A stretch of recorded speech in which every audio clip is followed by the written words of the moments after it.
Assalamualaikum warahmatullahi wabarakatuh. Saya Nadia Dewiatri dengan NIM 14014220194, nomor presensi 21, Rombel D, jurusan Pendidikan Guru Sekolah Dasar.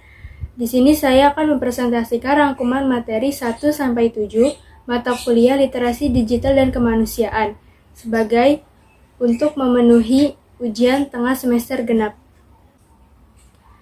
Materi yang pertama yaitu teknologi. Manusia tidak dapat lepas dari teknologi. Dalam konsep kebudayaan, teknologi masuk ke dalam salah satu unsur kebudayaan. Unsur kebudayaan yaitu yang pertama ada kebahasaan, sistem pengetahuan, organisasi sosial, sistem peralatan hidup, dan teknologi, sistem mata pencaharian baru, religi, dan kesenian. Teknologi itu tidak hanya berupa mesin. Pada hakikatnya, teknologi paling sedikit mencakup 7 unsur, yaitu alat-alat produktif, wadah, makanan dan minuman, pakaian dan alat perhiasan, tempat berlindung dan perumahan, alat komunikasi, dan alat transportasi. Dan yang terakhir yaitu senjata. Sebagai contoh, alat transportasi itu berguna untuk membantu manusia dalam berpindah tempat atau berpergian. Teknologi berfungsi untuk sebagai pelindung diri dan memudahkan pekerjaan manusia. Society 5.0 atau masyarakat 5.0. Masyarakat 5.0 ini dikenal sebagai masyarakat super cerdas. Masyarakat 5.0 ini merupakan tatanan masyarakat yang berpusat pada manusia dan berbasis teknologi. Masyarakat 5.0 ini tidak langsung muncul begitu saja, ada tahapan revolusi manusia. Yang pertama masyarakat 1.0 atau disebut sebagai masyarakat pemburu. Yang kedua masyarakat 2.0 atau disebut sebagai masyarakat agraris. Dan yang ketiga masyarakat 3.0 yaitu masyarakat industri. Pada masyarakat 3.0 ini terjadi perkembangan yang paling pesat.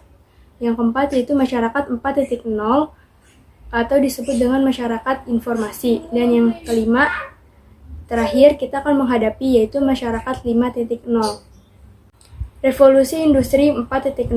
Revolusi Industri 4.0 ini tidak langsung ada begitu saja. Ada beberapa tahapan, yaitu Revolusi Industri 1.0 ditandai dengan penemuan mesin uap. Revolusi Industri 2.0 ditandai dengan penggunaan tenaga listrik. Revolusi Industri 3.0 dikenalnya penggunaan komputer, dan Revolusi Industri 4.0 ditandai dengan komputasi dan komunikasi.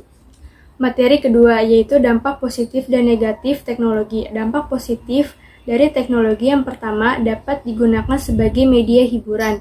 Yang kedua dapat menyebarkan informasi secara luas dan cepat. Yang ketiga sebagai alat untuk berkomunikasi. Yang keempat sebagai sarana berbagi file. Yang kelima dapat memajukan pendidikan.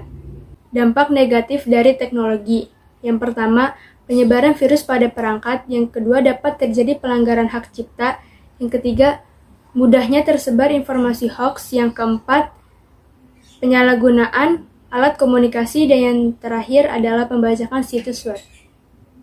Materi ketiga yaitu konsep dasar IoT dan Big Data. IoT atau Internet of Things adalah sebuah konsep di mana suatu objek memiliki kemampuan untuk mentransfer data melalui jaringan tanpa melibatkan interaksi antara manusia ke manusia dan atau manusia ke komputer. Big Data. Big Data adalah sebutan untuk volume data yang besar, baik data yang terstruktur maupun tidak terstruktur. Big Data banyak digunakan dalam bisnis. Tidak hanya besar data yang menjadi poin utama, tetapi apa yang dilakukan organisasi dengan data tersebut. Big Data dapat dianalisis untuk wawasan yang mengarah pada keputusan dan pengambilan strategi bisnis yang lebih baik.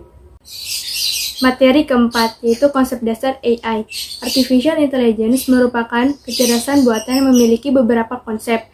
Yang pertama, sistem yang berpikir seperti manusia, sistem yang berpikir secara rasional, sistem yang bertindak seperti manusia, dan sistem yang bertindak secara rasional. Materi 5, konsep e-commerce dan pemanfaatannya. Konsep e-commerce yaitu penggunaan internet dan web untuk transaksi bisnis. Pemanfaatan dan dampak dari e-commerce itu, yang pertama, teknologi e-commerce berbeda. Dia lebih kuat dari teknologi sebelumnya. Yang kedua, E-commerce membawa perubahan fundamental terhadap perdagangan. Dan yang ketiga, sebagai sarana jual beli online. Materi keenam yaitu etika dunia siber. Dalam bermedia sosial ada 5 prinsip, yaitu atau sering disebut dengan THING. Yang pertama, true. Informasi tersebut harus benar dan didapatkan dari sumber yang kredibel. Yang kedua adalah helpful. Informasi tersebut harus bermanfaat bagi banyak kalangan. Yang ketiga ada illegal. Informasi tersebut tidak boleh ilegal, harus legal berdasarkan dengan sistem UU IT. Yang keempat yaitu ada necessary. Informasi yang mau dibagikan itu harus informasi yang penting. Yang kelima ada kind. Informasi harus mengandung pengaruh baik kepada banyak kalangan. Dalam media sosial ada beberapa etika. Ada beberapa yang harus dihindari, yaitu memicu konflik. Yang kedua, curhat masalah pribadi. Yang ketiga, mengejek orang lain dengan tanpa menyebut namanya. Yang keempat, menjelekkan orang lain dengan menyebut namanya, berbagi foto berlebihan.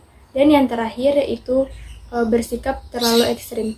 Indonesia memiliki undang-undang dalam pemanfaatan TIK yang salah satu tujuannya untuk memberikan rasa aman, keadilan, dan kepastian hukum.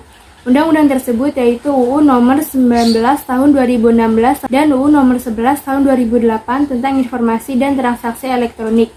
UU ITE terdapat bagian dalam perbuatan yang dilarang, yaitu termasuk dalam pasal 27-29 tentang konten. Sekian presentasi dari saya. Mohon maaf apabila ada kesalahan kata. Wassalamualaikum warahmatullahi wabarakatuh.